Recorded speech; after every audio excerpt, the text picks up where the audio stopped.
Welcome to my Eat the Rainbow series, where every day I am only eating foods of one color of the rainbow. Today is day 4 and we're only eating green foods. Today is a very exciting day because, in case you haven't noticed, most of the vegetables in the plant kingdom are green, and that's because they contain chlorophyll, folate, magnesium, and a ton of anti-inflammatory phytochemicals. But first, rule number 1, every food that I eat must be a real whole food. Rule number 2, every food that I eat today must be green. And rule number 3, all of my meals must contain all 3 pillars of a healthy plate. So I'm talking about protein, healthy fats, and fiber. Oh, one last thing. There's a bonus challenge that we're doing here. I'm trying a brand new food. Today, of course, is green. And guess what? I forgot to grab a new green food from the grocery store. Guess what that means? You will be coming with me and we will be picking out that green food together. Do you wanna make a smoothie?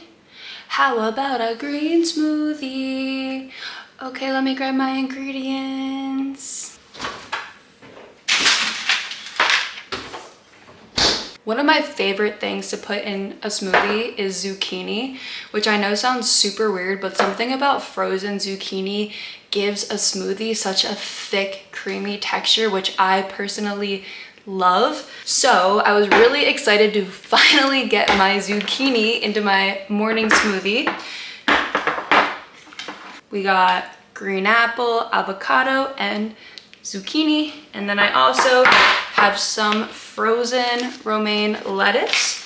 So this is basically just water. We have a little bit of folate in here. Folate is a B vitamin that is really important for pregnant women because it helps to form the spinal cord of a newborn baby, and it also plays a really key role in methylation, is the way our body detoxifies. It's such an important process. So folate, really important, and leafy greens are one of the best ways to get it. First up, I'm adding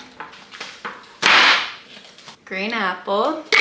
Now, green apple contains malic acid, which is really helpful for digestive health. It's also really great for athletic performance and recovery. Next, I'm gonna add my zucchini, an excellent source of fiber. I really love it in a smoothie because it improves the consistency and it also adds volume. So it'll make that smoothie go all the way up to here, which promotes fullness.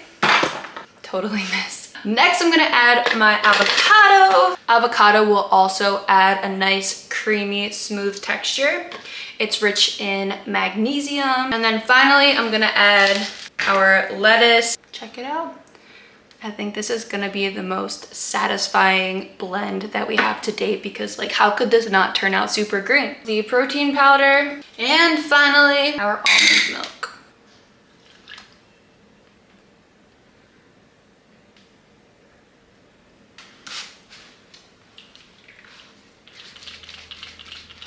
All right, let's blend.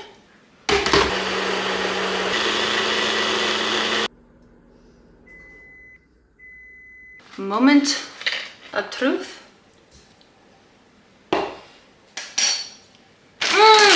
Yum, that might be my favorite to date. Yes, it looks like baby food, but it tastes delicious. Do you want to try it? You didn't take very much, but what do you think? Good, right? I always like to sprinkle a little topping on my smoothies. I have some hemp seeds, which are greenish. I'm just gonna mix that in. We're gonna go enjoy our smoothie. I'll see you at lunch. It is time for lunch, and here is what is on the menu. For our protein this afternoon, I have some frozen green peas. Is it the best source of protein? Probably not. As a nutritionist, I'm always looking for nutrient density per calorie. Peas aren't very nutrient dense. They are richer in carbohydrates. This entire bag is going to be 60 grams of carbs and 350 calories.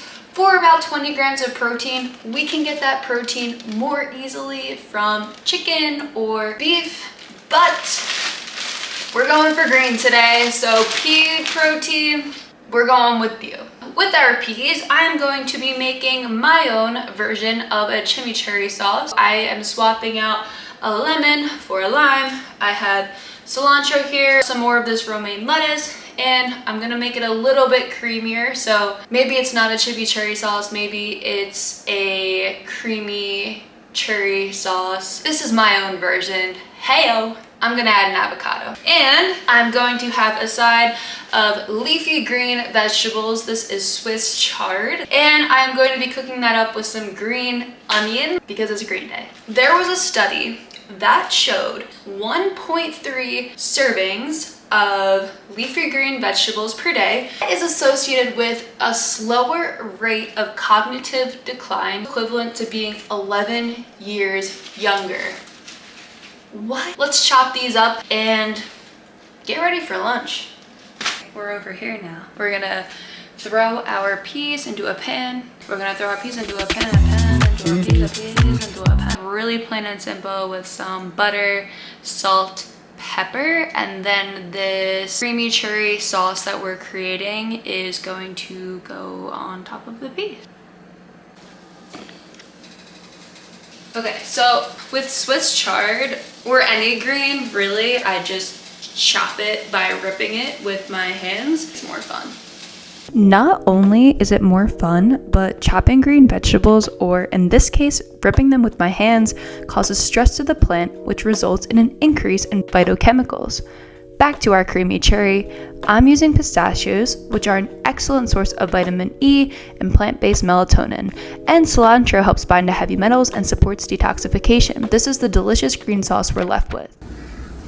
Ooh, looking good. I also decided to roast some Brussels sprouts, which are a cruciferous vegetable that contain isothiocyanates, another phytochemical that supports detox and boosts glutathione, our body's master antioxidant. I think that's enough to slow the cognitive decline.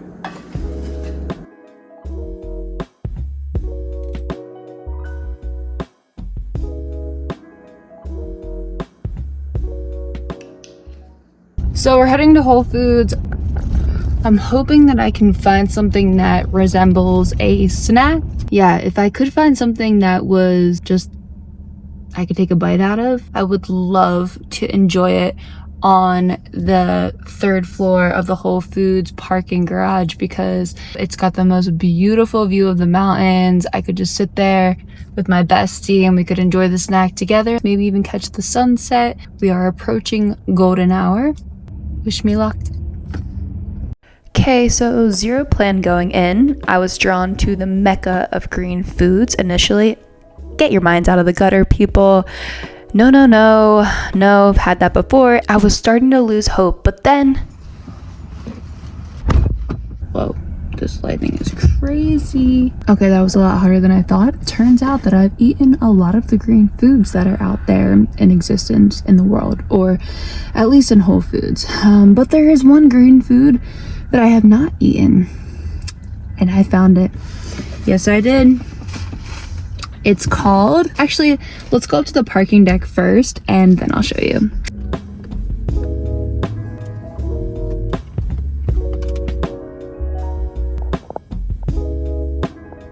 I mean, that view.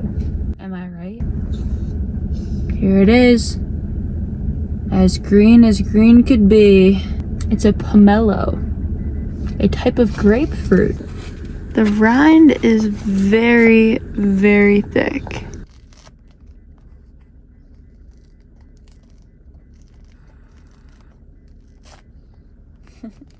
Cheers.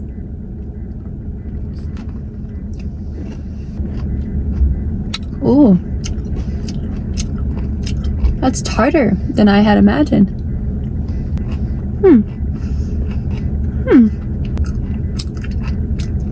I don't know, overall, do I like it more than a grapefruit? Probably not. It's similar, but not identical. I don't think I could eat the whole thing though.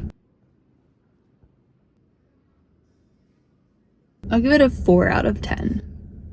Luckily, dinner was really easy this time around. I had leftovers from lunch, but edamame was my hero protein ingredient. Edamame is higher in protein than green peas. It contains about 17 grams per cup, or roughly double the amount, and it's a complete protein, which is extremely uncommon for a plant food.